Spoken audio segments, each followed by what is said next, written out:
Hello everybody, welcome to this new lecture in the statistical mechanics series.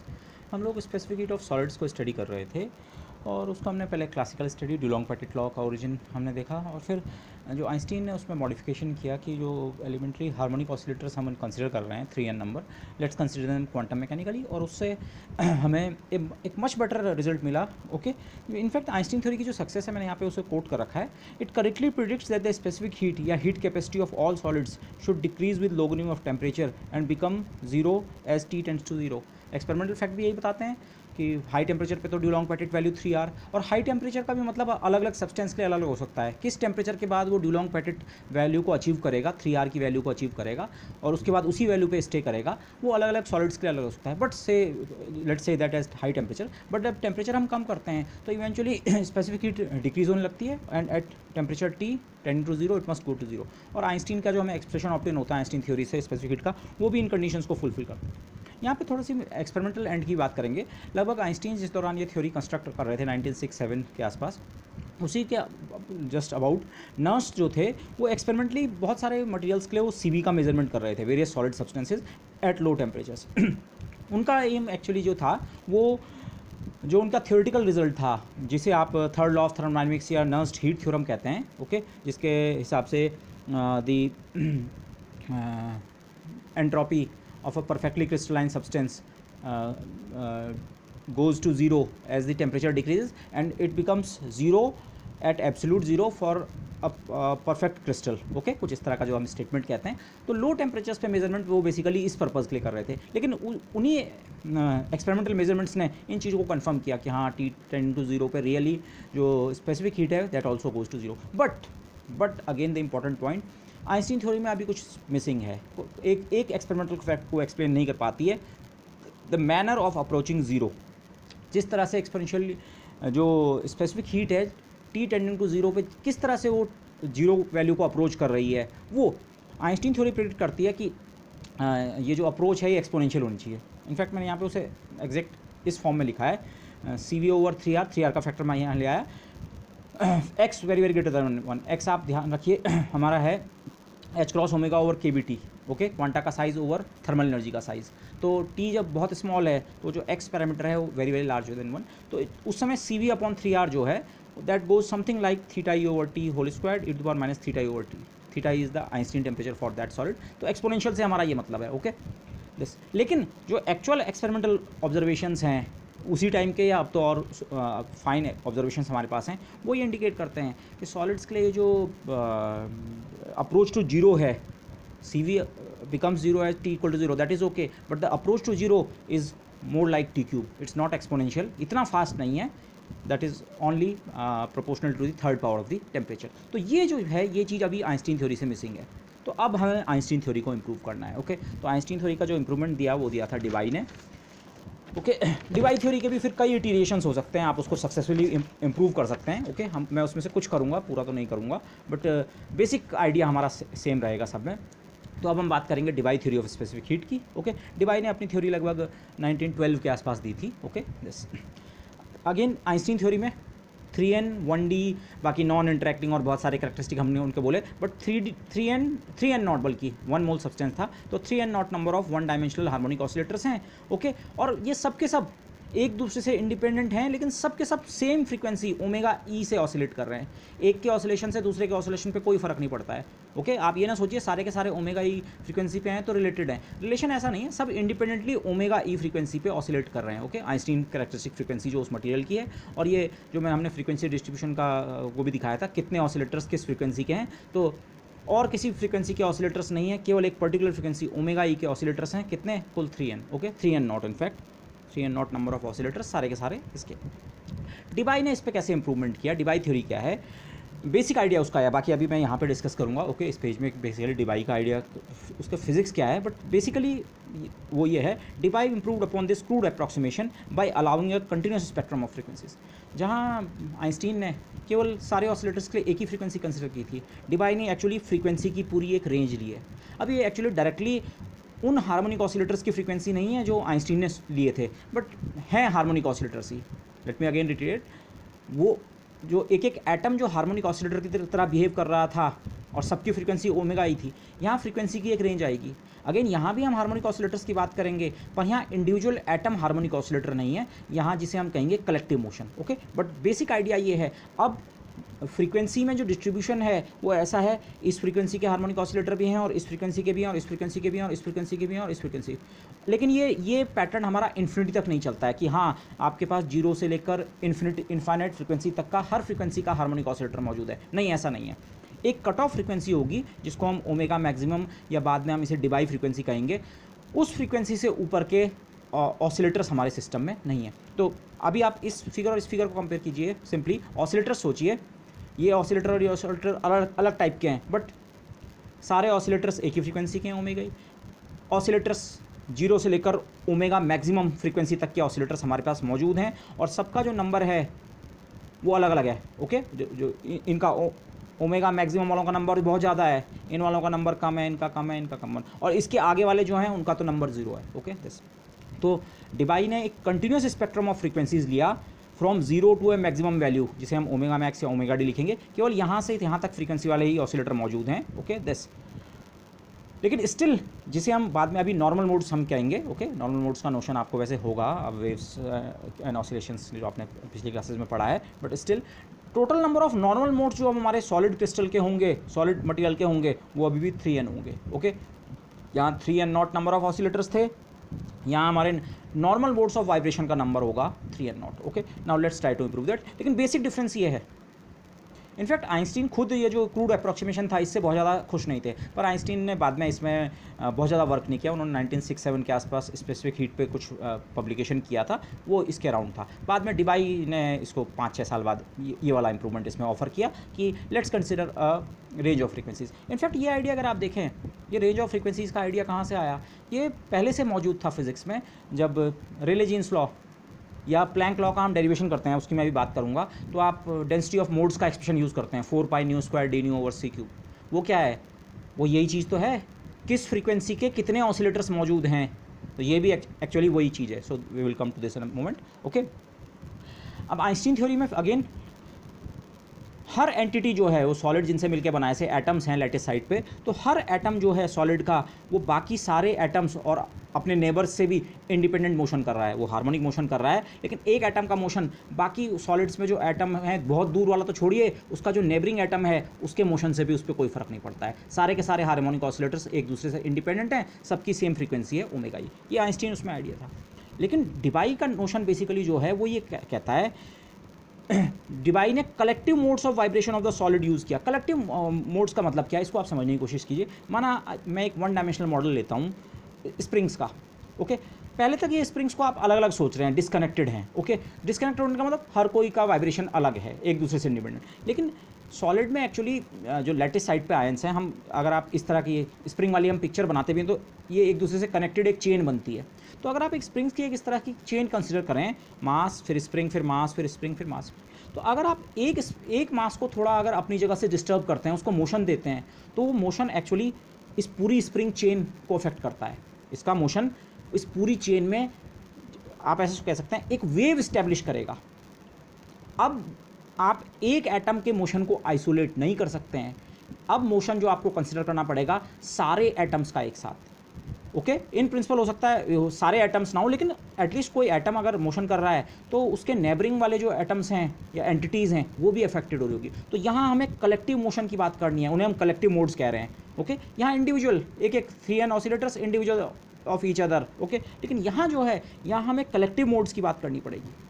अच्छा, और इस तरह के सिस्टम को अगर हम हैमिल्टोनियन लिखें, अगर हम कलेक्टिव मोड्स के फॉर्म में सिस्टम का हैमिल्टोनियन उसकी टोटल एनर्जी को एक्सप्रेस करने की कोशिश करें, ओके, अलग अलग फ्रीक्वेंसी कंपोनेंट के रूप में आप इस तरह सोचिए, एक चेन है, ये चेन अलग अलग फ्रीक्वेंसी से वाइब्रेट कर सकती है। ओके, अब मुझे चेन में वाइब्रेशन नहीं बोलना चाहिए, चेन में मुझे वेव की बात करनी चाहिए। इस चेन में आप अलग अलग वेव्स इस्टेब्लिश कर सकते हैं, अलग अलग फ्रीक्वेंसी की।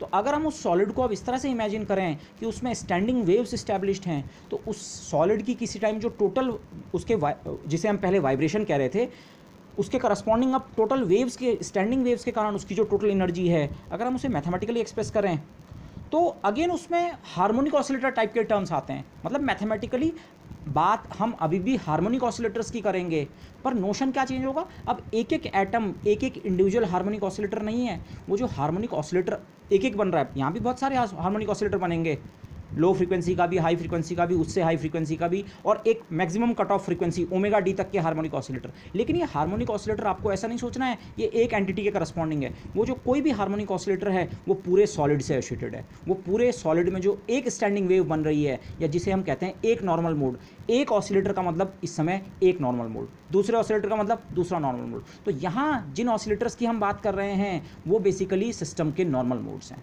ओके, तो इस सिस्टम के हैमिल्टन को अगर मैथमेटिकली इस तरह से एक्सप्रेस करें तो अगेन वो हार्मोनिक ऑसिलेटर टाइप्स टर्म का ही सम बनता है। ओके, एक हार्मोनिक ऑसिलेटर की एनर्जी प्लस दूसरे की प्लस तीसरे की प्लस चौथे की, और वो इंडिविजुअली वो जो हर एक हार्मोनिक ऑसिलेटर है that corresponds to a normal mode of lattice vibration.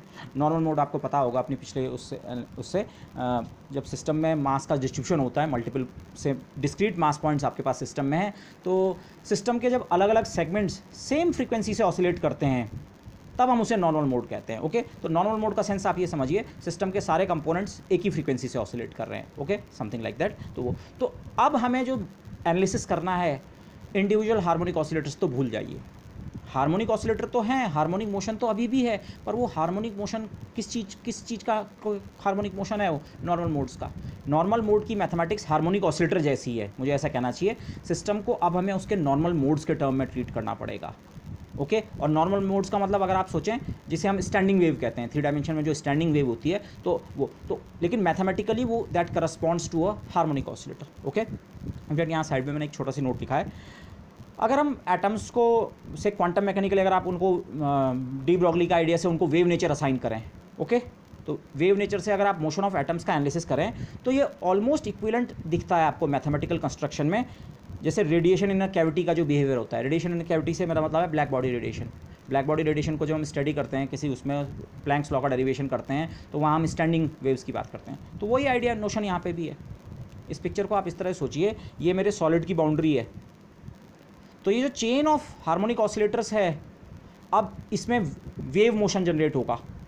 वो वेव एक नॉर्मल मोड के करस्पॉन्डिंग है, लेकिन वो वेव का नेचर क्या है, स्टैंडिंग वेव का। तो रेडिएशन में भी आप इस तरह से ट्रीटमेंट करते हैं स्टैंडिंग वेव, उससे यहाँ पे भी हम इसे इस तरह से ट्रीट कर सकते हैं। ओके, हम इस चीज़ की यहाँ पे ज़्यादा बात नहीं करेंगे, बट द आइडिया इज़ जो थ्योरी हम जिस तरह से डेवलप कर रहे हैं, this finds great parallel with the treatment of radiation as done for black body radiation. Okay, black body radiation के ट्रीटमेंट में जो मैथमेटिक्स हम करते हैं उसी के जैसा आपको यहाँ पे हमारे कैलकुलेशंस में चीज़ें दिखेंगी। पर ये दोनों ट्रीटमेंट काफ़ी हद तक एक जैसे होते हुए, स्टैंडिंग वेव्स की हम बात कर रहे हैं दोनों जगह, पर इन दोनों में कुछ डिफरेंसेस हैं। मोर इम्पोर्टेंटली 2 डिफरेंसेस जो हैं, हमारी जो लैटिस होती है जिसमें हमारी ये वाली वेव्स जनरेट हो रही हैं, ओके, जिन्हें हम इलास्टिक वेव्स कहेंगे, ये इलेक्ट्रोमैग्नेटिक वेव्स हैं, इलेक्ट्रोमैग्नेटिक रेडिएशन है, ये इलास्टिक वेव्स या साउंड वेव्स जिन्हें हम कहते हैं।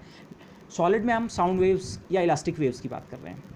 साउंड वेव्स या इलास्टिक वेव जिस सॉलिड में ट्रैवल कर रहे हैं वो डिस्क्रीट होता है, यहाँ पे मास है फिर वो नहीं है, जबकि इलेक्ट्रोमैग्नेटिक रेडिएशन में ऐसी सिचुएशन नहीं होती है। दूसरा, इलेक्ट्रोमैग्नेटिक रेडिएशन केवल होता है ट्रांसवर्स, ओके, और फिर हम उसके 2 पोलराइजेशन मोड्स की बात करते हैं वहाँ पे।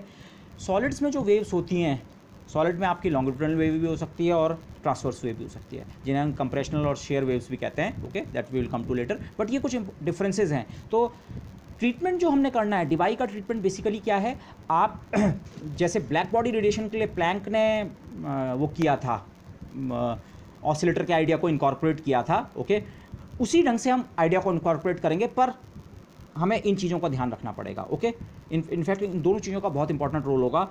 ये डेंसिटी ऑफ मोड्स के नंबर को अफेक्ट करेगा, और ये जो हमारी कट ऑफ फ्रीक्वेंसी है ये एक्चुअली इसी कारण से आती है। This will see later. Okay, this but तो हमें यहाँ पे ट्रीटमेंट सारा करना है नॉर्मल मोड्स के टर्म में। ओके, मैथमेटिकली नॉर्मल मोड का बिहेवियर हार्मोनिक ऑसिलेटर की तरह ही होगा, बट नॉर्मल मोड्स के टर्म में। ओके, नॉर्मल मोड बेसिकली क्या है, से आप उसे एक इलास्टिक वेव या साउंड वेव जिसे मैं कह रहा हूँ उसे समझ सकते हैं। एक इलास्टिक वेव, एक पर्टिकुलर फ्रीक्वेंसी की इलास्टिक वेव मतलब एक नॉर्मल मोड, दूसरी फ्रीक्वेंसी की इलास्टिक वेव मतलब दूसरी फ्रीक्वेंसी की वेव मतलब दूसरा नॉर्मल मोड, एंड सिमिलरली। तो हम नॉर्मल मोड्स के टर्म में बात करेंगे। और जब इन वेव्स को हम क्वांटाइज करते हैं एक्चुअली, तो वहीं से हमारा कंसेप्ट आता है फोनोन का। जैसे हम कहते हैं ना इलेक्ट्रोमैग्नेटिक वेव है, क्लासिकल पिक्चर में हम वेव पिक्चर की बात करते हैं कि हाँ रेडिएशन जो है, इलेक्ट्रोमैग्नेटिक रेडिएशन वो वेव है। और जब हम क्वांटम साइड में देखते हैं उसको हम कहते हैं हमने उस थ्योरी को क्वांटाइज कर दिया, तो आप बात करते हैं फोटॉन्स की।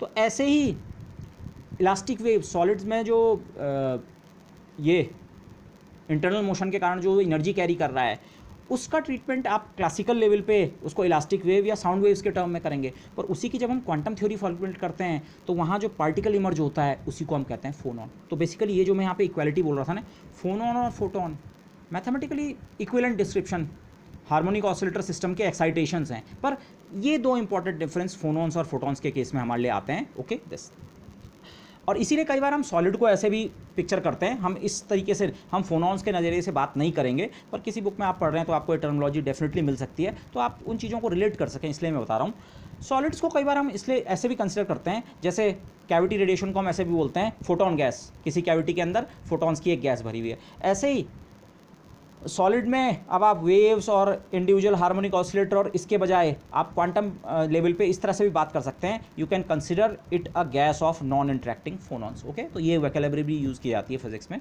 While discussing. बस हाँ, बट हम नॉर्मल मोड्स के टर्म में बात करेंगे। नॉर्मल मोड मतलब हार्मोनिक ऑसिलेटर, लेकिन हार्मोनिक ऑसिलेटर इंडिविजुअल नहीं है, हार्मोनिक ऑसिलेटर जो है वो सिस्टम का कलेक्टिव है, बस आपको ये ध्यान रखना है। ओके, अब लेकिन ये नॉर्मल मोड्स कितने हैं? जैसे आइंस्टीन थ्योरी में तो ऑसिलेटर्स थे, इंडिविजुअल नेचर के थे, लेकिन उनका टोटल नंबर कितना था? 3n0। तो यहाँ हम नॉर्मल मोड्स की बात कर रहे हैं। अच्छा, अब सिस्टम का कलेक्टिव मोशन हो रहा है, पूरे सॉलिड में वेव्स जनरेट हो रही हैं, कलेक्टिव मोशन की बात कर रहे हैं, जिसे हम नॉर्मल मोड्स के टर्म में एनालाइज करेंगे। लेकिन ये नॉर्मल मोड्स का नंबर क्या है? This is definitely not infinity. In fact ये total number of normal modes जो होगा ये 3n0 होगा। आइंस्टीन थ्योरी में total number of harmonic oscillators 1 mole substance में 1 डायमेंशन अगर हमने उन्हें कंसिडर करें वो था 3n0। तो यहाँ भी हमारे जो नॉर्मल मोड्स का नंबर है, नॉर्मल मोड्स किस तरह से होंगे? किसी एक जीरो फ्रीक्वेंसी से लेकर किसी मैक्सिमम फ्रीक्वेंसी तक के नॉर्मल मोड्स एग्जिस्ट करेंगे, पर उन total number of normal modes जो होगा वो कितना होगा? 3n0। मतलब अगर इस कर्व में आप सोचें, इस कर्व के अंडर का जो एरिया है ये 3n0 होना चाहिए। ये कट ऑफ फ्रीक्वेंसी उस पॉइंट पे डिसाइड हम करेंगे, यहाँ पे करेंगे कि यहाँ पे करेंगे कि यहाँ पे करेंगे, वो कैसे डिसाइड होगा? इस कर्व के अंडर अगर हम टोटल एरिया कैलकुलेट करें, टोटल एरिया मतलब इस फ्रीक्वेंसी के जितने और नॉर्मल मोड्स हैं उनको भी काउंट किया, और इस फ्रीक्वेंसी के भी, और इस फ्रीक्वेंसी के भी, और इस फ्रीक्वेंसी के, और सारी फ्रीक्वेंसीज के ऊपर हम सम कर दें तो टोटल सॉलिड के अंदर जितने नॉर्मल मोड्स एग्जिस्ट कर सकते हैं उनका नंबर 3n0 ही होगा। क्यों? कलेक्टिव मोड्स के लिए अगेन, जैसे मैं आपको बार बार कह रहा हूँ, एक नॉर्मल मोड को हमें मैथमेटिकली वो एक हार्मोनिक ऑसिलेटर की तरह आता है, और एक हार्मोनिक ऑसिलेटर के आप जानते हैं 2 डिग्री ऑफ फ्रीडम। ओके, तो यहीं से इनफैक्ट यहीं से करस्पॉन्डेंस एस्टैब्लिश हो गई, मुझे आगे ये लिखने की ज़रूरत भी नहीं है। तो अगर हमारा जब जो क्रिस्टल है, सॉलिड है, जब हम उसको आइंस्टीन थ्योरी में ट्रीट कर रहे हैं तो उसमें कितने इंडिपेंडेंट 1 डायमेंशनल हार्मोनिक ऑसिलेटर होते हैं? 3n। तो यहाँ भी मोड्स कितने होने चाहिए? 3n। ओके दिस, ये अगर आप डिग्री ऑफ फ्रीडम के टर्म में देख रहे हैं तो एक हार्मोनिक ऑसिलेटर के 2 डिग्री ऑफ फ्रीडम होते हैं, और तो 3n0 अगर नॉर्मल मोड्स होंगे, एक नॉर्मल मोड मतलब 2 डिग्री ऑफ फ्रीडम। यहाँ पे अगेन मेरा डिग्री ऑफ फ्रीडम का सेंस है एनर्जी कैरी करने के तरीके, ठीक है? तो 3n0 के करस्पॉन्डिंग कितने हो जाएंगे? 6n0 degree of freedom. Okay, इसको मैं थोड़ा और जस्टिफाई कर सकता हूँ, और यहीं से वैसे इसका जस्टिफिकेशन हो रहा है। चाहे हमने जो क्लासिकल या आइंस्टीन केस लिया था उसमें भी टोटल डिग्री ऑफ फ्रीडम हमारे 6n0 थे, पर आप इसको चाहे तो उसमें हाई टेम्परेचर लिमिट में आ जाइए। हाई टेम्परेचर लिमिट में वो सिस्टम जैसा भी हो इक्विपार्टीशन थ्योरम को ओबे करेगा।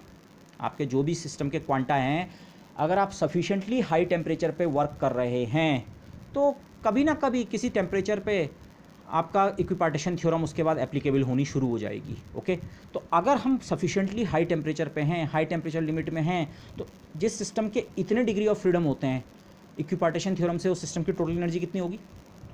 ½ kT पर डिग्री ऑफ फ्रीडम के लिए।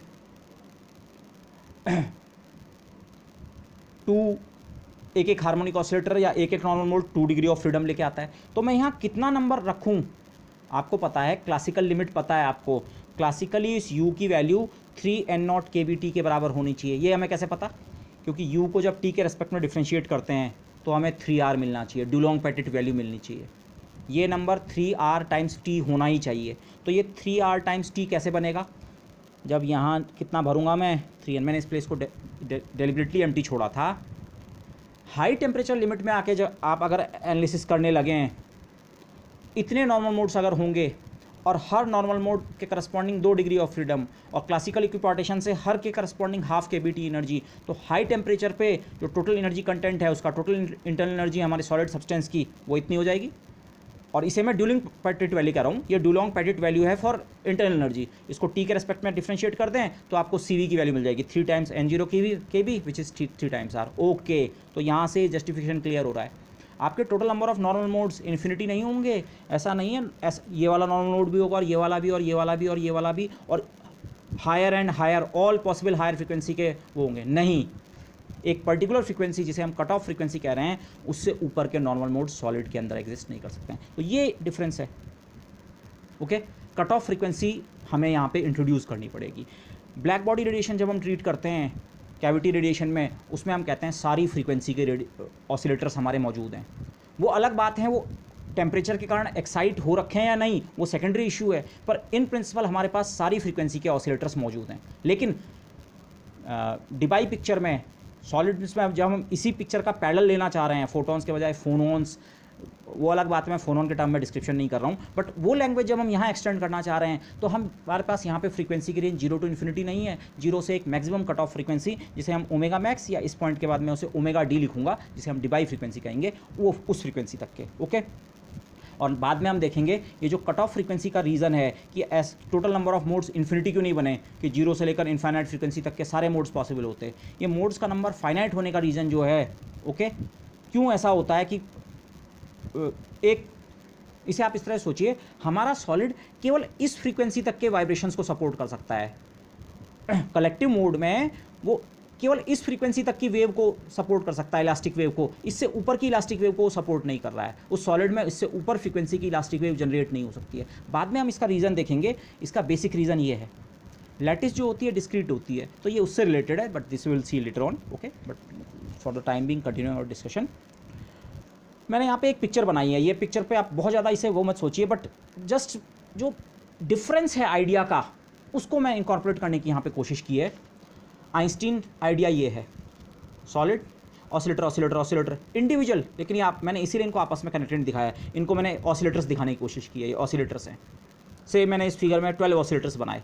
ओके, वन डायमेंशनल आप सोच लीजिए, इतने ऑसिलेटर्स इसमें, सबकी फ्रीक्वेंसी कितनी है, ओमेगा ई, और इन जनरल केस इनका नंबर कितना है, 3n0।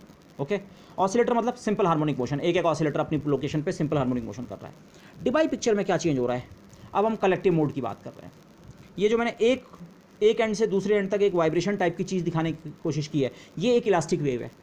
अब आप एक लोकेशन पे एक एंटिटी के वाइब्रेशन की तो बात कर ही नहीं रहे हैं। इस पिक्चर के टर्म्स में सोचिए, अगर एक डिस्टर्ब होता है तो बाकी भी डिस्टर्ब होते हैं, तो सिस्टम में बेसिकली आपकी वेव जनरेट होती है। तो ये क्वालिटेटिवली मैंने दिखाने की कोशिश की है। डिबाई पिक्चर में बेसिकली आप अलग अलग फ्रीक्वेंसी की इलास्टिक वेव्स की बात कर रहे हैं। अब हम इलास्टिक वेव ना कह के इनको नॉर्मल मोड्स कहेंगे। ये एक नॉर्मल मोड है, से इसकी फ्रीक्वेंसी ओमेगा 1, और एक दूसरा नॉर्मल मोड जिसकी फ्रीक्वेंसी ओमेगा 2, और ये अलग फ्रीक्वेंसी का पॉसिबली हायर और हायर और हायर। तो आप पे सिस्टम में नॉर्मल मोड्स हैं, और नॉर्मल मोड्स किस तरह से हैं, मिनिमम फ्रीक्वेंसी 0 का हो सकता है, लेकिन मैक्सिमम फ्रीक्वेंसी इन्फिनिटी नहीं है, ओमेगा डी एक कट ऑफ फ्रीक्वेंसी है मैक्सिमम, उस फ्रीक्वेंसी तक के नॉर्मल मोड्स आपके पास सिस्टम में एग्जिस्ट करते हैं। और अगर हम ये total number of normal modes count करें तो इनका नंबर बनता है 3n0। ओके, ये नंबर इससे मैच करेगा।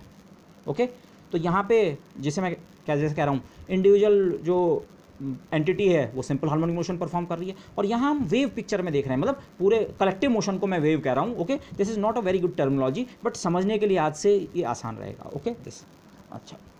तो अब इन नॉर्मल फ्रिक्वेंसीज़ का डिस्ट्रीब्यूशन कैसा है, वैसे तो मैं आपको ये फिगर पहले ही दिखा चुका हूँ, पर एक्चुअली ये डिस्ट्रीब्यूशन इससे अलग भी हो सकता था। कट ऑफ फ्रीक्वेंसी तो ठीक है, पर हो सकता है ये डिस्ट्रीब्यूशन ऐसा होता, ऐसा ऐसा ऐसा ऐसा, मतलब इस फ्रीक्वेंसी के इतने ऑसिलेटर, इसके इतने, इसके ज़्यादा, और फिर इस फ्रीक्वेंसी के कम होते। आप इस डिस्ट्रीब्यूशन को अलग अलग शेप का ले सकते थे, ऐसा ऐसा ऐसा ऐसा भी ले सकते थे, लेकिन मैंने यहाँ पे ये वाली शेप ऐसे बनाई थी। ओके, ये एक्चुअली मैंने एक पैराबोला बनाने की कोशिश की है। ये न्यू स्क्वायर का कर्व है, फ्रीक्वेंसी के साथ स्क्वायर का कर्व है, क्वाड्रेटिक कर्व है। लेकिन ये क्वाड्रेटिक ही क्यों है? डिबाई ने बेसिकली प्लैंक थ्योरी या रेले जीन्स लॉ जिस तरह से हम डिराइव करते हैं क्लासिकल और क्वांटम केस में, वहाँ पे जो जिस तरह से हम ऑसिलेटर्स का डिस्ट्रीब्यूशन लेते हैं, मोड्स का डिस्ट्रीब्यूशन लेते हैं, वही आइडिया डिबाई ने सीधे सीधे कॉपी कर लिया, कैप्चर कर लिया। डिबाई ने वही मेथड, और उस मेथड को मैं कह रहा हूँ fitting of waves in a box, जो हम expression 4 nu square D nu upon C cube use करते हैं, चाहे हम रेले जीन्स लॉ या चाहे प्लैंक्स लॉ के डेरिवेशन में यूज़ करते हैं।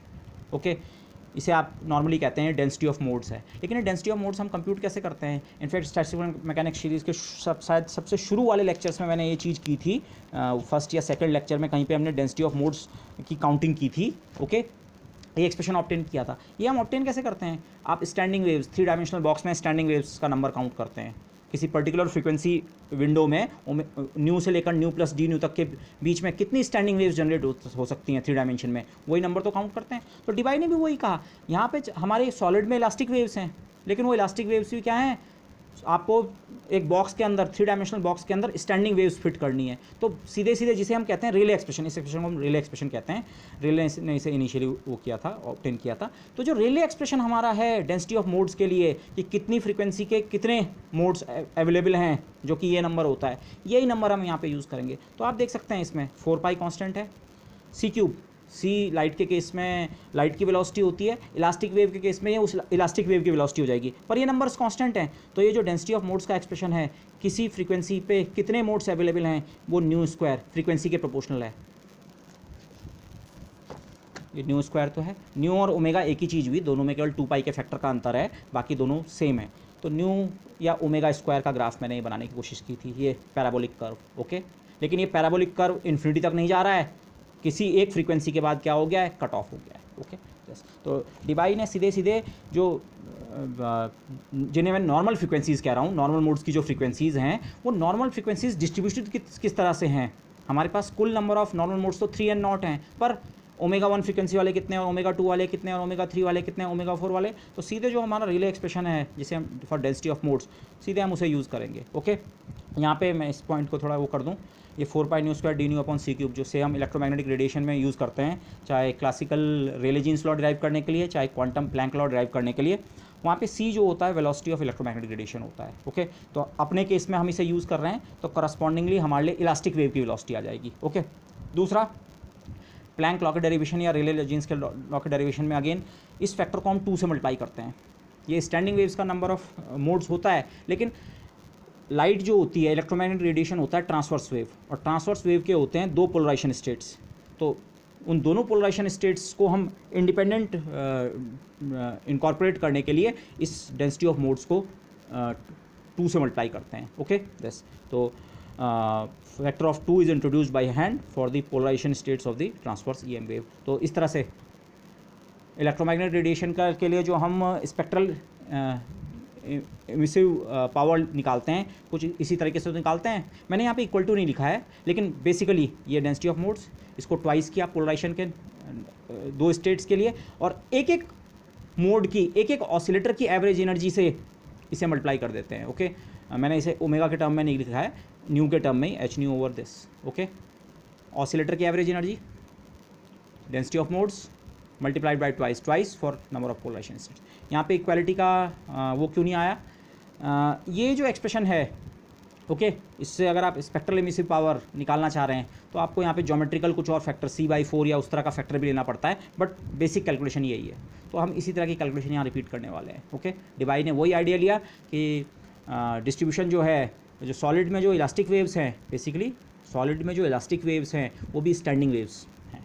Okay, normal modes correspond to standing waves, और स्टैंडिंग वेव्स की डेंसिटी का ये एक्सप्रेशन हमारे पास है, तो इसलिए हम इसे यूज़ करेंगे। Okay, yes. लेकिन अब सॉलिड्स में, जैसे मैंने पहले कहा, सॉलिड में जो इलास्टिक वेव्स हैं, साउंड वेव्स जिन्हें हम कह रहे हैं, वो वेव्स लॉन्गिट्यूडनल भी हो सकती हैं और ट्रांसवर्स भी हो सकती हैं, और लॉन्गिट्यूडनल वेव्स को हम कंप्रेशन वेव्स भी कहते हैं। ओके, और कंप्रेशन रियर रिफ्रैक्शन आप शब्द यूज़ करते हैं इसके साथ। ओके, लॉन्गिट्यूडनल वेव्स में इन जनरल तो ये, और ट्रांसवर्स वेव्स हमारी शेयर वेव्स हैं। Okay, this. लेकिन लॉन्गिट्यूडनल वेव में पोलराइजेशन नहीं होता है, मतलब लॉन्गिट्यूडनल वेव का एक ही मोड होता है। लेकिन ट्रांसवर्स वेव, जैसे इलेक्ट्रोमैग्नेटिक वेव जो होती है, उसके 2 पोलराइजेशन स्टेट्स होती हैं, 2 मोड्स। एक ये 2 तरीके हुए, और खुद ट्रांसवर्स वाला जो तरीका है उसमें 2 मोड्स या 2 पोलराइजेशन स्टेट्स हो सकती हैं। तो कुल मिला के सॉलिड में जब हम वेव्स की बात करेंगे तो हमें इन तीनों को कंसिडरेशन में लेना पड़ेगा। आप जब स्टैंडिंग वेव्स की बात कर रहे हैं तो for a given frequency omega, एक मोड ये वाला हो सकता है, एक लॉन्गिट्यूडनल मोड, और उसी फ्रीक्वेंसी ओमेगा के करस्पॉन्डिंग आपके पास 2 ट्रांसवर्स मोड भी हो सकते हैं। ओके, तो यहाँ तो हमने फैक्टर ऑफ 2 से मल्टीप्लाई किया था, तो पॉसिबली शायद हमें यहाँ 3 के फैक्टर से मल्टीप्लाई करना पड़ेगा। ओके, वैसे उसमें थोड़ा और कॉम्प्लिकेशन आता है, बट इनिशियली मैं यही करूँगा। इनिशियली मैं ये कहूँगा, इलास्टिक वेव्स के लिए हमारे पास कुल मिला के 3 मोड्स होते हैं। तो जो ये डेंसिटी ऑफ मोड्स का एक्सप्रेशन है मैं इसे 3 से मल्टीप्लाई करूँगा। Okay, so let's go about that. Original जो डिबाई अप्रॉक्सीमेशन है, ओके, ओरिजिनल से मेरा क्या सेंस है ये आपको नेक्स्ट लेक्चर में क्लियर होगा। अभी हम इस डिबाई अप्रॉक्सीमेशन को भी थोड़ा और इंप्रूव करेंगे। ओके, लेकिन ओरिजिनल या आप सोचिए कैलकुलेशन को सबसे आसान करने के तरीके में हम क्या ले रहे हैं, अब आपके पास दो अलग अलग तरह के मोड्स हैं, मतलब यहाँ पे मोड्स हैं मतलब दो अलग अलग तरह की वेव्स हैं, लॉन्गिट्यूडनल भी और ट्रांसवर्स भी। तो हो सकता है लॉन्गिट्यूडनल और ट्रांसवर्स वेव की कट ऑफ फ्रीक्वेंसी अलग अलग हो।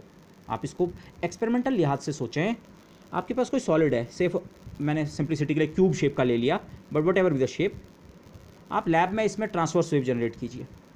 कट ऑफ फ्रीक्वेंसी का मतलब क्या है, वो मैक्सिमम फ्रीक्वेंसी जो सॉलिड में जनरेट हो सकती है, उससे ऊपर की वेव अगर आप उसमें जनरेट करेंगे तो उससे ऊपर की वेव उसमें ट्रांसमिट नहीं होगी। ओके, मैक्सिमम वेव, मैक्सिमम वो फ्रीक्वेंसी जो उस वेव में, जो सॉलिड में ट्रांसमिट हो सकती है। इस तरह से आप सोचिए, आपने एक सॉलिड लिया, आप उसमें ट्रांसवर्स वेव जनरेट कीजिए, कम फ्रीक्वेंसी है, 0 फ्रीक्वेंसी, फिर 1 फ्रीक्वेंसी, 2, ग्रेजुअली फ्रीक्वेंसी बढ़ाइए। एक फ्रीक्वेंसी के बाद वेव्स का ट्रांसमिशन उसमें स्टॉप हो जाएगा, एक एंड से दूसरे एंड वेव्स ट्रांसमिट नहीं होंगी। तो आपको ट्रांसवर्स वेव्स के करस्पॉन्डिंग कट ऑफ फ्रीक्वेंसी का आइडिया यहाँ से लग रहा है। उसी एक्सपेरिमेंट को रिपीट कीजिए लॉन्गिट्यूडनल वेव्स के साथ। अब की बार लॉन्गिट्यूडनल वेव्स अप्लाई कीजिए सिस्टम में और देखिए किस फ्रीक्वेंसी पे जाके हमें कट ऑफ मिल रहा है। ये और ये बराबर नहीं होंगे, इनफैक्ट नहीं होते हैं इन जनरल, बट इनिशियली मैं ओरिजिनल डिबाई अप्रॉक्सीमेशन में मैं कुल मिला के जो ये 3 मोड्स हैं, 2+1, 2+1, 2 corresponding to transverse, 1 corresponding to longitudinal, मैं इन सब के लिए अज्यूम कर रहा हूँ कि इन सब के लिए कट ऑफ फ्रीक्वेंसी एक ही है। मतलब मैं लॉन्गिट्यूडनल और ट्रांसवर्स में मुझे भेद करने की जरूरत नहीं है, कुल मिला के हैं 3 मोड और सबकी कट ऑफ फ्रीक्वेंसी क्या है, बराबर। नेक्स्ट लेक्चर में हम इस चीज़ को इंप्रूव करेंगे। नेक्स्ट लेक्चर में हम बात ऐसे करेंगे, 2 ट्रांसवर्स मोड्स को अलग ट्रीट करेंगे और उनकी कट ऑफ फ्रीक्वेंसी अलग, और एक जो लॉन्गिट्यूडनल मोड है उसको अलग ट्रीट करेंगे। But for the time being let's move ahead. Okay, कि ओमेगा डी का मतलब Debye cut off frequency longitudinal mode की, और ओमेगा डी टी मतलब Debye cut off frequency transverse mode की। अभी मैं इन दोनों को बराबर ले रहा हूँ, सिंपली ओमेगा डी। ओके, दोनों उसके लिए कट ऑफ फ्रीक्वेंसी क्या है, सेम। ओके, अच्छा, तो same cut off frequency for longitudinal and transverse wave. और यहाँ पे मैं एक चीज़ और ले रहा हूँ, ये वैसे मुझे लेना ज़रूरी नहीं था, मैं इसको इसी लेक्चर के बाद में क्लैरिफाई कर दूंगा। मैं इन तीनों वेव्स की, मतलब इन दो और इनकी वेलोसिटी सेम ले रहा हूँ। इसकी और इसकी वेलोसिटी बराबर होना ज़रूरी नहीं है, इनफैक्ट होती भी नहीं है। आप इन वेव्स की अगर वेलोसिटी मेज़र करें एक्चुअली क्रिस्टल में, ट्रांसवर्स वेव और लॉन्गिट्यूडनल वेव्स की अगर आप वेलोसिटी मेज़र करें तो वो एक्चुअली अलग अलग होती है, पर उससे मेरे डिस्कशन पे कोई फ़र्क नहीं पड़ने वाला है। तो अभी मैं और सिंपल करने के लिए, ताकि मेरी मैथमेटिक्स और आसान रहे, मैंने इसकी वेलोसिटी को भी वी ले रहा हूँ, इन दोनों बोर्ड्स की, और इसकी वेलोसिटी को भी वी। तो कट ऑफ फ्रीक्वेंसी भी सेम है इनके लिए और वेलोसिटी भी क्या है, सेम। Okay, this. तो अभी मैं इस वाले से वर्क कर रहा हूँ, ग्रेजुअली इसी लेक्चर के लास्ट में मैं इनकी वेलोसिटी में तो डिफ्रेंशिएट कर दूंगा, और फिर जो मैं नेक्स्ट लेक्चर करूँगा उसमें मैं वो वाला मेथड भी डिस्कस करूँगा। मैं उसे शायद पूरी कैलकुलेशन ना भी करूँ अगर हम कट ऑफ फ्रीक्वेंसी भी अलग अलग लें। ओके, और कट ऑफ फ्रीक्वेंसी अलग अलग होने का रीज़न क्या है उसको भी हम समझ पाएंगे। ओके, एक्चुअली वो वेलोसिटी से ही रिलेटेड है। अगर आप इन दोनों की वेलोसिटी अलग अलग लेते हैं तो कट ऑफ फ्रीक्वेंसी अलग अलग होनी चाहिए। Okay, but that will come to later. अभी के लिए मोड्स तो 3 हैं, कुल मिला के 3 मोड्स, लेकिन सबकी वेलोसिटी बराबर है और सबकी कट ऑफ फ्रीक्वेंसी क्या है, बराबर। अभी हम इस मॉडल में वर्क करते हैं। Okay, omega D, let me again remind, इस ये मैक्सिमम मोड जो है, मैक्सिमम मोड मतलब फ्रीक्वेंसी वाइज जो सबसे ज़्यादा फ्रीक्वेंसी का मोड सिस्टम में सपोर्ट हो सकता है वो ये है, और इसी फ्रीक्वेंसी को हम कट ऑफ फ्रीक्वेंसी भी कहेंगे। ओके, रो न्यू ड्यूनो का एक्सप्रेशन, रो न्यू ड्यूनो है मेरा density of modes, Rayleigh expression. Okay, basically expression क्या होता है, मैं यहाँ पे एक चीज़ है, ये होता है number of modes per unit volume, per unit frequency, per unit volume. Unit volume interval में डी न्यू में इतने, तो अगर डी न्यू के फैक्टर से डिवाइड कर दें तो इतने, पर यूनिट फ्रीक्वेंसी इंटरवल कितने मोड्स आपके पास अवेलेबल हैं, ये वो नंबर है, लेकिन ये पर यूनिट वॉल्यूम के लिए नंबर होता है। ओके, इसमें जब हमने कैलकुलेशन की होगी, इसमें इनिशियली जो हमने नंबर कैलकुलेट किया होगा उसमें एक वी का फैक्टर रहा होगा। ओके, वी वॉल्यूम हमारे सिस्टम का था, तो अगर हम वॉल्यूम से डिवाइड कर रहे हैं तो पर यूनिट वॉल्यूम कितने मोड्स हैं, तो यहाँ पर यूनिट वॉल्यूम के लिए जब हम डेंसिटी ऑफ मोड्स कहते हैं तो पर यूनिट फ्रीक्वेंसी इंटरवल में तो होते ही हैं मोड्स, पर यूनिट वॉल्यूम के लिए ओके वो नंबर ये है 4 pi nu square D new over. अब मैंने सी के बजाय एक्सप्रेशन में वेलोसिटी वी ले ली। हमारी इलास्टिक वेव दिस दोनों की वेलोसिटी को सेम मान रहा हूँ, हमारी इलास्टिक वेव की वेलोसिटी है वी दिस। ओके, इस एक्सप्रेशन को पहले वी के बजाय हम ओमेगा के टर्म में लिख देते हैं, सॉरी न्यू के बजाय, क्योंकि यहाँ पे हम सारी कैलकुलेशन न्यू के टर्म में कर रहे हैं। तो nu is omega upon 2 pi उसका स्क्वायर, और डी न्यू की जगह भी D omega over 2 pi. Okay, 1 upon V cube. तो the expression finally looks like this. इसे हम कहेंगे rho omega D omega. Okay, density of modes in terms of angular frequency, density of modes in terms of frequency, density of modes in terms of this. तो अगर unit volume में per unit frequency या D omega frequency range में इतने modes available हैं, तो V volume में कितने अवेलेबल होंगे? इस नंबर को वी से मल्टीप्लाई कर दो. ओके, वी वॉल्यूम में जितने मोड्स हमारे अवेलेबल हैं उस नंबर को मैं डी एन से रिप्रेजेंट कर रहा हूँ. ओके, वी वॉल्यूम में ये किस चीज़ का नंबर है? Let me right it very very clearly. ये है नंबर ऑफ मोड्स. ओके, अभी मैंने ये कंसिडर नहीं किया है दो पोलराइजेशन स्टेट और एक पोलराइजेशन स्टेट. इसकी सिंपली जो हमारा सबसे बेसिक एक्सप्रेशन होता है स्टैंडिंग वेव्स का, ये नंबर ऑफ स्टैंडिंग वेव्स है for volume we.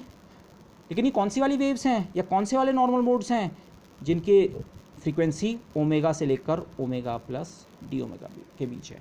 Angular frequency omega और ओमेगा प्लस डी ओमेगा के बीच कितनी स्टैंडिंग वेव्स या कितने नॉर्मल मोड्स वी वॉल्यूम में एग्जिस्ट करते हैं, वो है ये नंबर. ओके, अच्छा, तो अब यहाँ पे मैं इस वाली कैलकुलेशन को रिपीट करने वाला हूँ.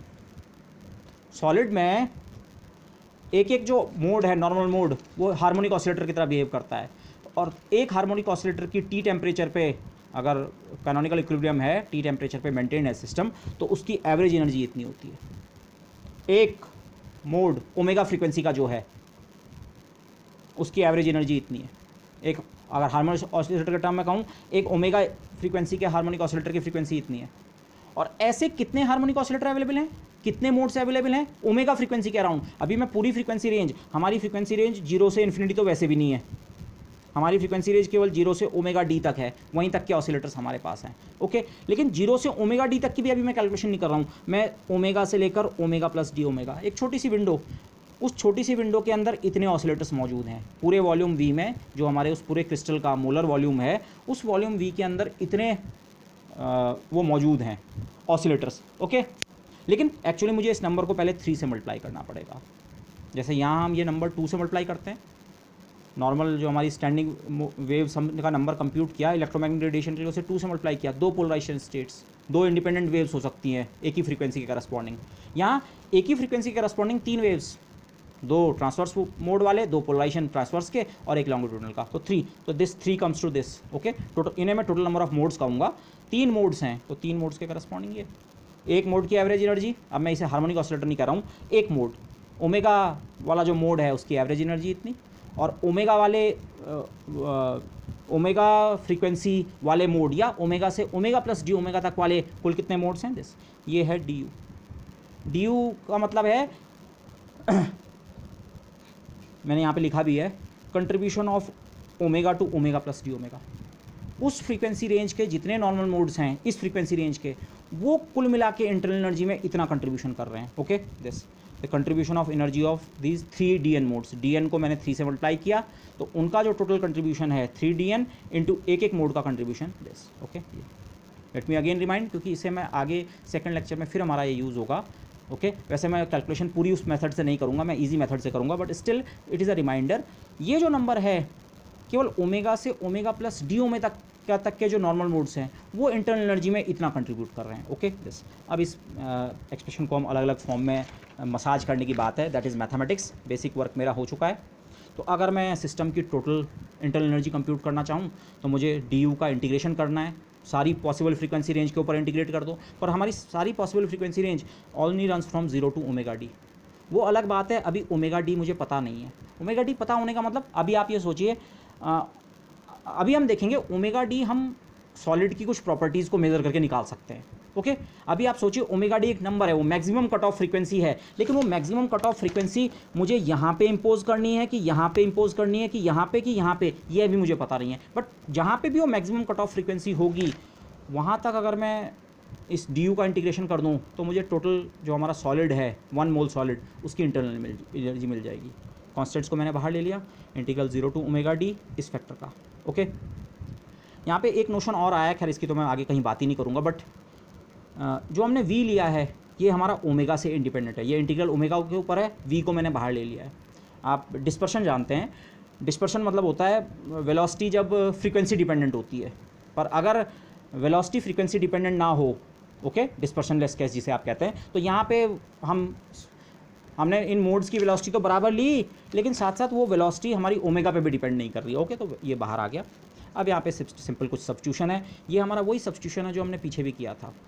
एक्स एच क्रॉस ओमेगा और के T, fight between size of quanta and thermal energy, और के टी हमारा बीटा होता है, तो ये चीज़ है। ओके, तो यहाँ से अगर मैं ओमेगा को रीराइट करूँ एक्स के टर्म में, ये मैं इस इंटीग्रल को ओमेगा के बजाय एक्स के फॉर्म में ट्रांसफ़र कर दूंगा। ओके, एक्स जस्ट एक नंबर है, एनर्जी अपॉन एनर्जी, ओमेगा एक डायमेंशनलेस क्वांटिटी, डायमेंशन वाली क्वांटिटी है, जबकि एक्स जो है ये डायमेंशनलेस क्वांटिटी है। ओके, एक्स जस्ट दो एनर्जीज़ का रेशियो है। ओके दिस, तो अगर मैं इस इंटीग्रल को एक्स के फॉर्म में कास्ट कर दूँ तो आई गेट ये बाहर वाला पार्ट ऐसी, ओमेगा के साथ के T upon H cross extra आता है apart from x, omega cube और डी ओमेगा, तो 3 के टी बाई एच के फैक्टर यहाँ से आएंगे और एक के टी बाई एच यहाँ से भी आएगा, तो K T by H cross to power 4 this. और अब इंटीग्रेशन की लिमिट्स, इंटीग्रेशन अब एक्स के ऊपर परफॉर्म करना है, तो इंटीग्रेशन की limits 0 to some X max. X max क्या है?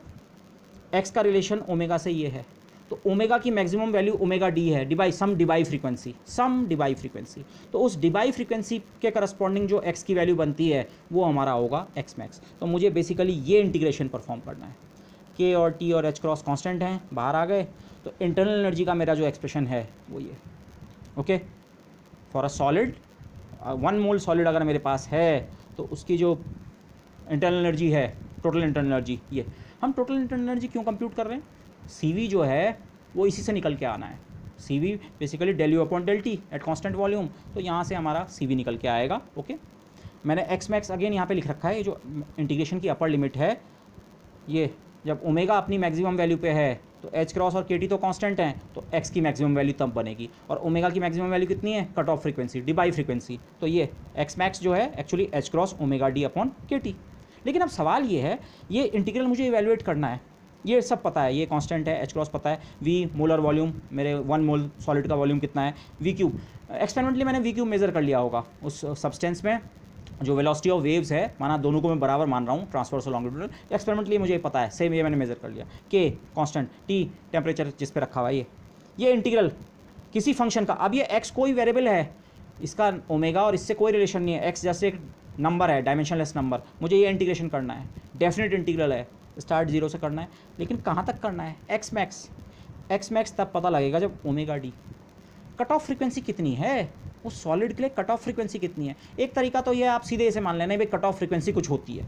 ओके, लेकिन एक्चुअली यहाँ पे हम कट ऑफ फ्रीक्वेंसी को की एक्चुअल वैल्यू निकाल सकते हैं फॉर अ गिवन सॉलिड, हम वो कट ऑफ फ्रीक्वेंसी डिटरमिन कर सकते हैं। कैसे? मैं आपको ग्राफिकली समझाता हूँ। पहले ये डेंसिटी ऑफ मोड्स का एक्सप्रेशन हमारा ये वाला था, 4 पाई न्यू स्क्वायर वाला, ये उसके साथ ये 2 या 3 का फैक्टर एक्स्ट्रा आया, that come other thing, but basically ये ग्राफ, अगर इस ग्राफ को मैं यहीं पे काट देता हूँ तो एरिया अंडर द कर्व कितना बना? ये एरिया अंडर द कर्व का मतलब क्या है?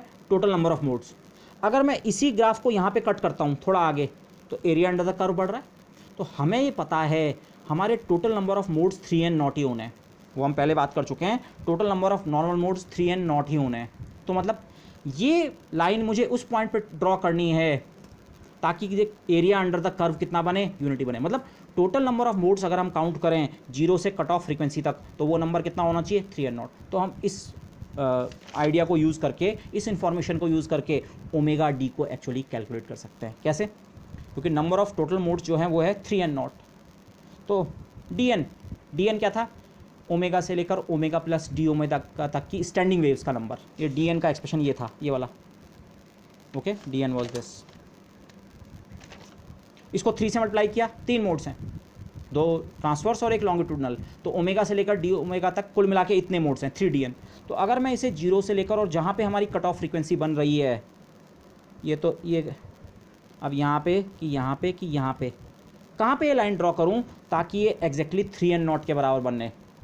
0 से ओमेगा डी तक ये इंटीग्रेशन करूँ, और 3 टाइम्स dn जो है, मैं इसको कई बार g ओमेगा डी ओमेगा भी लिखूँगा। ओके, यूज़ कर सकता हूँ using this notation. Okay this, तो dn का एक्सप्रेशन अगर मैं यहाँ रखूँ, 3 से 3 कैंसिल हो गया। Okay, v constant, 2 pi square v cube constant, omega square का इंटीग्रेशन आप कर सकते हैं, omega cube upon 3, limits put करें, लोअर लिमिट पे 0, अपर लिमिट पे omega D cube. Omega D cube की वैल्यू आपको मिल गई। इस इन्फॉर्मेशन को यूज़ करके। हमारे टोटल सॉलिड के अंदर number of normal modes fixed हैं, वो 3n0 ही होने हैं, अदरवाइज़ हमारी ड्यूलोंग क्वार्टेट वैल्यू जो है वो अचीव नहीं हो पाएगी। हम जो भी अपना एक्सप्रेशन नया आइंस्टीन एक्सप्रेशन को इम्प्रूव करके डिबाई एक्सप्रेशन निकालना चाह रहे हैं, बट हाई टेम्परेचर लिमिट पे क्लासिकल इक्विपार्टीशन थ्योरम को फॉलो करते हुए ड्यूलोंग क्वार्टेट वैल्यू हमें मिलनी चाहिए। तो ड्यूलोंग क्वार्टेट वैल्यू तब मिलेगी। तो इसने मुझे एक्चुअली मेरे ओमेगा डी की वैल्यू फिक्स कर दी है। ओमेगा डी आप यहाँ पे नहीं ले सकते, यहाँ पे नहीं ले सकते, यहाँ पे नहीं ले सकते, यहाँ भी नहीं ले सकते, आपको ठीक यहाँ पे लेना पड़ेगा, क्योंकि तब इस कर्व के अंडर का जो एरिया है वो एग्जैक्टली 3n0 बन रहा है। Basically this is the idea. तो ओमेगा डी। अब यहाँ से आप देखिए, आप किसी क्रिस्टल के साथ एक्सपेरिमेंट कीजिए जो सॉलिड आपको दे रखा है, उसमें वेव्स की वेलोसिटी मेजर कर लीजिए लैब में। अभी मैं लॉन्गिट्यूडनल और ट्रांसवर्स दोनों की वेलोसिटी को सेम मान रहा हूँ, तो आपने वेव्स की वेलोसिटी, उसमें इलास्टिक वेव्स की वेलोसिटी मेजर कर ली, n0 तो एवोगाड्रो नंबर है, v उसका मोलर वॉल्यूम आपको मेज़र कर सकते हैं बड़े आराम से। तो ओमेगा डी आप मेज़र कर सकते हैं। ओके, डिबाई फ्रीक्वेंसी, और हमने आइंस्टीन फ्रीक्वेंसी भी एक इंट्रोड्यूस की थी। आइंस्टीन फ्रीक्वेंसी केवल आप सिस्टम के बारे में क्वालिटेटिवली आइडिया ले सकते हैं। अगर हम आइंस्टीन फ्रीक्वेंसी से हम आइंस्टीन टेम्परेचर डिफाइन करते हैं, अगर हम आइंस्टीन टेम्परेचर से बहुत ऊपर हैं तो ड्यूलोंग पेटिट लॉ वर्क करेगा, और उस टेम्परेचर से काफ़ी नीचे हैं तो ड्यूलोंग पेटिट लॉ के बजाय हमारी स्पेसिफिक हीट जीरो की ओर टेंड हो रही होगी। ओके, लेकिन यहाँ जिसे हमने डिबाई कट ऑफ फ्रीक्वेंसी कहा है, उसकी एग्जैक्ट मैं वैल्यू वो कर सकता हूँ। और इंपॉर्टेंट पॉइंट ये है, ये ओमेगा डी हम, अगर हमारा ये वाला एस्टिमेट भी ठीक है, तो ये हम सिस्टम के पैरामीटर्स, एक्सटर्नल प्रॉपर्टीज़ को मेज़र करके इसको मेज़र कर सकते हैं। मेज़र नहीं बोलना चाहिए, हम डिटरमिन कर रहे हैं, बट मैंने यहाँ पे मेज़र ही लिखा है। ओमेगा डी या ओमेगा मैक्स है, कैन बी मेजर्ड एक्सपेरिमेंटली। आपको वॉल्यूम और वेलोसिटी, ओके दिस। बाद में जब मैं ये बात करूँगा कि लॉन्गिट्यूडनल और ट्रांसवर्स वेव की वेलोसिटी अलग अलग होगी, तब ये एक्सप्रेशन थोड़ा चेंज हो जाएगा, बट आप लॉन्गिट्यूडनल और ट्रांसवर्स दोनों वेव की वेलोसिटी मेजर कर लीजिए तो आप ओमेगा डी अगेन निकाल पाएंगे। ओके, तो ओमेगा डी जो है, और ओमेगा डी से ही मेरा एक्स मैक्स फिक्स होता है, तो मैं इंटरनल एनर्जी कंप्यूट कर सकता हूँ। अभी प्रॉब्लम ये थी इस इंटीग्रल को करने में, मुझे इस इंटीग्रल की अपर लिमिट नहीं पता थी, बाकी सब कुछ पता था, लेकिन अब ओमेगा डी इतना है। ओके, ओमेगा डी इतना है, तो ओमेगा डी की टर्म में मुझे एक्स मैक्स पता है। तो यहाँ पे हम थोड़ा चेंज ऑफ वेरिएबल और कर रहे हैं, ये मैं पहले भी कर चुका हूँ। ठीक है, एक्स की जो मैक्सिमम वैल्यू है वो एच क्रॉस ओमेगा की मैक्सिमम वैल्यू, ओमेगा की मैक्सिमम वैल्यू है omega D over K T. H cross omega over के को, ओमेगा डी ओवर के को मैं थीटा डी लिखता हूँ। जैसे आइंस्टीन केस में एच क्रॉस ओमेगा ई अपॉन के को हमने आइंस्टीन टेम्परेचर थीटा ई लिखा था, यहाँ पे ये जो थीटा डी है इसे हम कहेंगे डिबाई टेम्परेचर। किसी सब्सटेंस का ओमेगा डी, उसकी एक प्रॉपर्टी है, और इस समय तो हम उसे मेज़र कर सकते हैं, वो एक फिक्स्ड वैल्यू है। ओमेगा डी किसी सॉलिड के लिए है, कुछ क्वांटिटी है, तो ओमेगा डी अगर एक फिक्स्ड क्वांटिटी है तो थीटा डी जिसे हमने इस तरह से डिफाइन किया, उस सॉलिड के लिए एक डिफाइंड टेम्परेचर है। ओके, उस सॉलिड की प्रॉपर्टीज़ पे डिपेंड करते हुए हम एक टेम्परेचर डिफाइन कर रहे हैं, हम कहेंगे ये उस सॉलिड का डिबाई टेम्परेचर है, Debye temperature of the solid. तो ये जो हमारा एक्स मैक्स है, ये बेसिकली डिबाई टेम्परेचर और जिस टेम्परेचर पे हम ऑपरेट कर रहे हैं उनका रेशियो है। ओके दिस, और इस एक्सप्रेशन को आप रीराइट भी कर सकते हैं, के टी अपॉन एच क्रॉस जो है उसे आप लिख सकते हैं omega D upon X max. Okay, इस एक्सप्रेशन को मैं एक्चुअली आगे यूज़ करने वाला हूँ। आप यहाँ देखिए, के टी अपॉन एच क्रॉस, उसकी जगह मैं आगे जाके ये यूज़ करूँगा, इसलिए मैंने एक्सप्रेशंस निकाल दिए। ओके, तो मेन पॉइंट ये है, यहाँ पे हमने एक नया टेम्परेचर डिफाइन किया है फॉर अ गिवन सॉलिड। हम उस सॉलिड के लिए एक टेम्परेचर डिफाइन करेंगे जिसे हम कहेंगे डिबाई टेम्परेचर। अब सारी बातें इस डिबाई टेम्परेचर के टर्म्स में होंगी। हमारा एक्सटर्नल टेम्परेचर डिबाई टेम्परेचर से हाई है कि डिबाई टेम्परेचर से लो है। डिबाई टेम्परेचर कोई एक्चुअल एपरेटस का एक्सपेरिमेंट, एपरेटस किसी एक्चुअल एपरेटस का टेम्परेचर नहीं है, ये उस सॉलिड की प्रॉपर्टीज़ पे डिपेंड करते हुए ओमेगा डी से आपने एक टेम्परेचर जैसी क्वांटिटी डिफाइन की है। ओके, से किसी पर्टिकुलर सॉलिड के लिए ये डिबाई टेम्परेचर बना से 250 केल्विन। तो अब आप बात ऐसे करेंगे, क्या हम स्पेसिफिक हीट का मेजरमेंट 500 केल्विन पे कर रहे हैं, 500 मतलब 250 से बहुत ऊपर, या हम मेजरमेंट 50 केल्विन पे कर रहे हैं डिबाई टेम्परेचर से बहुत नीचे। तो डिबाई टेम्परेचर सॉलिड की एक प्रॉपर्टी है। ओके, लेकिन अब की बार ये प्रॉपर्टी वेलोसिटी मेजरमेंट से आप डिटरमिन कर सकते हैं, इलास्टिक वेव्स की वेलोसिटी से हम डिटरमिन कर सकते हैं। Okay, so continuing our discussion, U का एक्सप्रेशन को अब मैं रीराइट करने की कोशिश कर रहा हूँ। ओके, ये यू का मेरा एक्सप्रेशन ये था, 3/2 पाई स्क्वायर को ऐसे ही रखा, if you can C both this. ठीक है, 3/2 पाई स्क्वायर, 2 पाई स्क्वायर मैंने यहाँ लिख दिया, H cross times V over V cube. K T upon H cross को जो मैं यहाँ पे कह रहा था उसकी मदद से मैंने ये लिख दिया omega D over X max. Power 4 this, okay. अब आप इसको हम मसाज करने की कोशिश करें, okay. There is no point कि मैं इन हर पॉइंट को रीड करता रहूँ, बट यहाँ पे मैंने एक चीज़ और की है बस, ये v अपॉन 2π² वी क्यूब जो है, वॉल्यूम अपॉन वी क्यूब और साथ में 2π², इसको भी मैं ओमेगा डी क्यूब की फॉर्म में लिख सकता हूँ। आप ओमेगा डी क्यूब का एक्सप्रेशन देखिए, इसमें वी क्यूब अपॉन वी आता है और 6π² है, तो 6π² कितना है, 2π² का 3 टाइम्स, और एक n0 का एक्सप्रेशन एक्स्ट्रा है, मतलब 3n0 अगर मैं इसमें से अलग कर दूं तो ये बाकी बचता है 2π² V cube upon V, 2π² V cube upon V, 2π² V cube upon V. तो वो रिप्लेसमेंट मैंने यहाँ पे किया है, 3n0 का फैक्टर एक्स्ट्रा छोड़ के ओमेगा डी क्यूब की वैल्यू, ओके। तो अब मैं एक्सप्रेशन को बेसिकली ओमेगा डी के फॉर्म में लिखना चाह रहा हूँ maximum, this this this, okay. तो अगर आप ये मैनिपुलेशन करें तो u का आपको ये एक्सप्रेशन मिलता है, ओके। और इसके बाद मैंने फिर से यहाँ पे मुझे ओमेगा डी और एक्स मैक्स फिर से मिला, लेकिन ताकि मैं आगे के डिस्कशन हमारे इजी हो जाएं, अगेन एक एक्स मैक्स को मैंने इसमें से अलग कर दिया, omega D upon X max, okay this, और omega D upon X max है हमारा के टी अपॉन एच क्रॉस, आप पिछले पेज पे देख सकते हैं। तो फाइनली इस एक्सप्रेशन को मैं इस फॉर्म में ले आया। अब मेरे पास केवल एक्स मैक्स के 3 फैक्टर अलग हैं, एक फैक्टर फोर्थ वाला मैंने अलग कर दिया था, यहाँ तक एक्स मैक्स की पावर 4 थी डिनोमिनेटर में, एक पावर अलग कर दी, उसने ओमेगा डी के साथ मिलकर के टी अपॉन एच क्रॉस दिया, और बाकी एक्स मैक्स को इस वाले फैक्टर में मैंने डिवाइड टेम्परेचर और वर्किंग टेम्परेचर के रेशियो के रूप में लिखा है, ओके। और यहाँ भी अभी तक इंटीग्रेशन में लिमिट हमारी एक्स मैक्स थी, यहाँ भी मैंने एक्स मैक्स को theta D upon T, divide temperature over the working temperature, okay this. और आप n0 और k को कंबाइन करें तो आपका गैस कांस्टेंट r बन जाता है, h क्रॉस से h cross cancel, this. So this is the form I will be using. ये सब इक्विवेलेंट फॉर्म है, आप कहीं से भी वो कर सकते हैं, बट मैं इस फॉर्म को यूज़ करूँगा।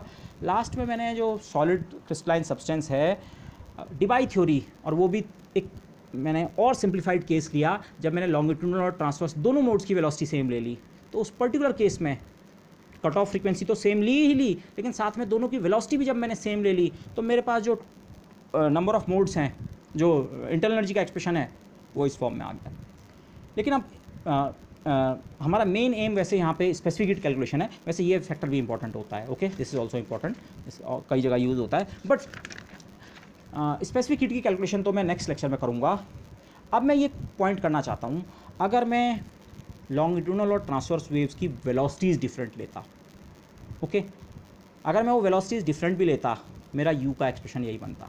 कैसे, मैं जस्ट आउटलाइन कर रहा हूँ, मैं चाहूँगा पहले आप ये सिंपल वाले केस को ढंग से करें और फिर इस वाले को भी करें, ओके। अभी तक क्या हुआ, मैं यहीं पे दिखाने की कोशिश करता हूँ आपको। दिस स्टैंडिंग वेव्स का नंबर ये होता है, फिर आप डिपेंडिंग ऑन एक के करस्पॉन्डिंग 2 मोड्स हैं कि 3 मोड्स हैं, इसको 2 या 3 के फैक्टर से हमने मल्टीप्लाई किया।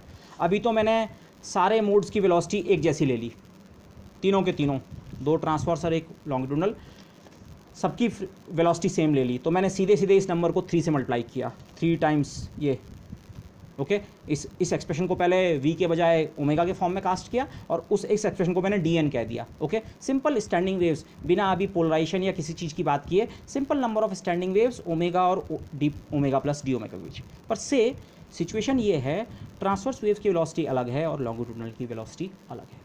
मैं यहाँ पे एक पॉइंट करना चाहूँगा, इसेंशली हम दोनों मोड्स की वेलोसिटी अलग ले रहे हैं, लेकिन कट ऑफ फ्रीक्वेंसी अभी भी सेम है। पूरे क्रिस्टल के लिए जो मेरी कट ऑफ फ्रीक्वेंसी है वो ओमेगा डी है। बाद में हम इसे भी रिफाइन करेंगे, वो नेक्स्ट लेक्चर में आएगा, ओके। इनफैक्ट मैं उन कैलकुलेशंस को पूरा नहीं करूँगा। कायदे से ये कट ऑफ और ये कट ऑफ अलग अलग होना चाहिए, इन वेव्स की वेलोसिटी भी अलग अलग होनी चाहिए और इनकी कट ऑफ भी अलग अलग होनी चाहिए, ओके। लेकिन अभी के लिए मैं कट ऑफ फ्रीक्वेंसी तो सेम ले रहा हूँ, कट ऑफ फ्रीक्वेंसी जितनी ट्रांसवर्स वेव के लिए है उतनी लॉन्गिट्यूडनल वेव के लिए से, पूरे क्रिस्टल के लिए कट ऑफ फ्रीक्वेंसी एक ही है, लेकिन जो वेलोसिटी है वो इसकी अलग है और इसकी अलग है। तो अगर मैं ये नंबर कंप्यूट करूँगा, यहाँ पे तो ये टोटल नंबर ऑफ मोड्स कितना हो गया था, dn को आपने सीधे सीधे 3 से मल्टीप्लाई कर दिया, सारे मोड्स एक जैसे हैं। पर अब अगर पहले ये नंबर आप लॉन्गिट्यूडनल मोड के लिए निकालें और लॉन्गिट्यूडनल वेव की वेलोसिटी माना है vl, तो उसके एक्सप्रेशन में यहाँ डिनोमिनेटर में आएगा vl का क्यूब। और जब आप ट्रांसवर्स वेव की वेलोसिटी vt लेंगे तो उसके लिए जो डेंसिटी ऑफ मोड्स का एक्सप्रेशन आएगा या नंबर ऑफ मोड्स का एक्सप्रेशन आएगा from omega to omega plus D omega, उसमें आएगा vt क्यूब। वेलोसिटी अलग अलग है तो पहले तो ये नंबर ही अलग अलग हो जाएगा, ओके। फिर लॉन्गिट्यूडनल वेव का केवल एक मोड होता है, तो लॉन्गिट्यूडनल वाला जो आपने ये नंबर निकाला वी एल क्यूब से डिवाइड करके, वो तो केवल 1 से मल्टीप्लाई होगा, और जो ट्रांसवर्स वाला है ये नंबर वी टी क्यूब, वो मल्टीप्लाई होगा 2 से।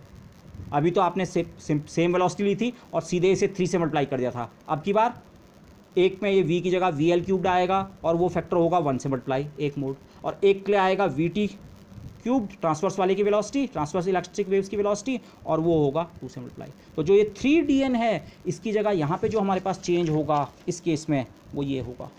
अगर आप उनकी वो अलग अलग लेते हैं तो dnl जो है ये dn का एक्सप्रेशन फॉर लॉन्गिट्यूडनल वाला case V omega square D omega और 2 pi square V L cube, और dnt V omega square D omega और 2 pi square V T cube, और यहीं पे मैंने इसे 2 से मल्टीप्लाई कर दिया। पिछले नोटेशन और इसमें थोड़ा डिफरेंस हो रहा है। पिछले नोटेशन में बिना इस नंबर से मल्टीप्लाई वाले को मैं कहता था, मैंने यहाँ पे मल्टीप्लाई करके भी कर दिया। लॉन्गिट्यूडनल वाले के नंबर ऑफ मोड्स ओमेगा से लेकर डी ओमेगा के बीच इतने हैं, और ट्रांसवर्स वाले के मोड उसी फ्रीक्वेंसी रेंज में ओमेगा से डी ओमेगा के बीच इतने हैं। तो कुल मिला के ओमेगा से लेकर ओमेगा प्लस डी ओमेगा तक कितने मोड्स हैं? दिस प्लस दिस, इतने लॉन्गिट्यूडनल और इतने ट्रांसवर्स, सेम फ्रीक्वेंसी रेंज में। अगेन ये ओमेगा से लेकर ओमेगा प्लस डी ओमेगा तक के नंबर ऑफ मोड्स काउंट कर रहे हैं। लॉन्गिट्यूडनल वाले इतने हैं अपनी लॉन्गिट्यूडनल वेलोसिटी के अकॉर्डिंग, और ट्रांसवर्स वाले इतने हैं, और फिर इसको ट्वाइस किया है, ट्रांसवर्स के 2 पोलराइजेशन होते हैं ये, तो इन दोनों को ऐड करें तो आपको टोटल नंबर ऑफ मोड्स मिलेंगे दिस। अगेन मैंने यहाँ पे रिमाइंडर के लिए वो लिखा है, जब हमने सबकी वेलोसिटी सेम ली थी, अगेन आप कर सकते हैं, अगर वी एल बराबर वी टी है, दोनों का आप वी क्यूब लिख दें तो 1 upon V cube plus 2 upon V cube is 3 upon V cube. 3 का फैक्टर आता है और वी क्यूब आ जाता है, 3 वी क्यूब। लेकिन ये अगर लॉन्गिट्यूडनल ट्रांसवर्स की वेलोसिटी अलग अलग है तो ये, और इसी फैक्टर को मैंने जी ओमेगा डी ओमेगा लिखा था। ओके, पिछले केस में 3dn था, 3 टाइम्स dn, अब की बार ये। तो फिर से अगर आप इंटरनल एनर्जी की कैलकुलेशन करें, अभी पूरे सॉलिड की इंटरनल एनर्जी नहीं, केवल ओमेगा से लेकर ओमेगा प्लस डी ओमेगा तक के जो नॉर्मल मोड्स हैं उनका कंट्रीब्यूशन कितना है इंटरनल एनर्जी में, contribution from omega to omega plus D omega, इस फ्रीक्वेंसी रेंज के जितने नॉर्मल मोड्स हैं उनका इंटरनल एनर्जी में कितना कंट्रीब्यूशन होगा। इस नंबर को आप मल्टीप्लाई कर दीजिए एक नॉर्मल मोड की एवरेज एनर्जी से। एक नॉर्मल मोड की एवरेज एनर्जी अभी भी उतनी है, नॉर्मल मोड की एनर्जी केवल उसकी फ्रीक्वेंसी पे डिपेंड करती है, H cross omega over E to the power H cross omega over K T minus 1, जिसे हम नॉर्मली कहते हैं average energy of the Planckian oscillator, apart from neglecting 0 point energy. हाँ, इस सारे डिस्कशन में मैंने 0 पॉइंट एनर्जी को ड्रॉप कर दिया, ठीक है, रिमेंबर दिस। ये इस नंबर से अब की बार 3dn के बजाय इसको मैंने मल्टीप्लाई किया, सीधे मैंने मल्टीप्लाई करके लिखा है। अगेन मैंने कंपैरिजन के लिए वो वाला एक्सप्रेशन भी लिखा यहाँ पे वो किया है, जो चेंज होगा आप डी का पिछला वाला एक्सप्रेशन देखिए, जब दोनों मोड्स की वेलोसिटी सेम ली थी, केवल जो चेंज रहा होगा इस फैक्टर के बजाय कुल मिला के 3 अपॉन वी क्यूब रहा होगा। यू कैन चेक, ओके, 3 का फैक्टर पॉसिबली यहाँ लिखा होगा और वी क्यूब यहाँ सेम, ओके, ये चेंज होगा। तो फिर हमने टोटल यू कैसे निकाला, टोटल यू डी यू का इंटीग्रेशन कर दें, लेकिन 0 से इन्फिनिटी नहीं, सारे मोड्स नहीं हैं, मोड्स कहाँ से कहाँ तक है, केवल 0 से omega D. Again omega D same है, मैं इस पॉइंट को फिर से रेज कर रहा हूँ यहाँ पे, वेलोसिटी अलग लेने के बावजूद हमने कट ऑफ फ्रीक्वेंसी सेम ले रखी है, ओके। बाद में हम इसमें भी इंप्रूवमेंट करेंगे, पर अभी वेलोसिटी अलग है पर cut off frequency still same है, ओमेगा डी। ये इंटीग्रेट करेंगे, आप इसका एक्सप्रेशन निकाल सकते हैं। इनफैक्ट जो एक्सप्रेशन आपको ये मिला, यही वाला से ये वाला, आपको यही एक्सप्रेशन मिलेगा 3 अपॉन वी क्यूब की जगह ये वाला फैक्टर। इसीलिए मैंने पिछले केस में पहले ये वाली कैलकुलेशन की 3 अपॉन वी क्यूब। इस केस में अगर, और ये वैसे एक्चुअल केस है, हमें यही करना चाहिए, बट केवल ये चेंज होने वाला है, ओके। अच्छा, फिर हमने कहा था लेकिन ओमेगा डी जो इस एक्सप्रेशन में आता है, जहाँ तक हमने इंटीग्रेशन करना है ओमेगा डी के टर्म में या ओमेगा डी के बजाय एक्स मैक्स के टर्म में, वो लिमिट कैसे पता लगेगी, वो हमने ऐसे फिक्स की थी कि टोटल नंबर ऑफ मोड्स अगर हम काउंट करें 0 से ओमेगा डी तक, 0 से ओमेगा डी तक टोटल नंबर ऑफ मोड्स को ऐड करें हर फ्रीक्वेंसी इंटरवल में, तो वो टोटल नंबर कितना बनना चाहिए, 3n0। तो वही चीज़ हम यहाँ पे करेंगे, बट इस पॉइंट पे 3dn की जगह हमारे पास क्या एक्सप्रेशन है, 3dn की जगह आपके पास मेरे पास ये एक्सप्रेशन है, 3dn की जगह ये एक्सप्रेशन है। इस एक्सप्रेशन को अगर मैं 0 से ओमेगा डी तक इंटीग्रेट कर दूँ तो मुझे कितना मिलना चाहिए, 3n0।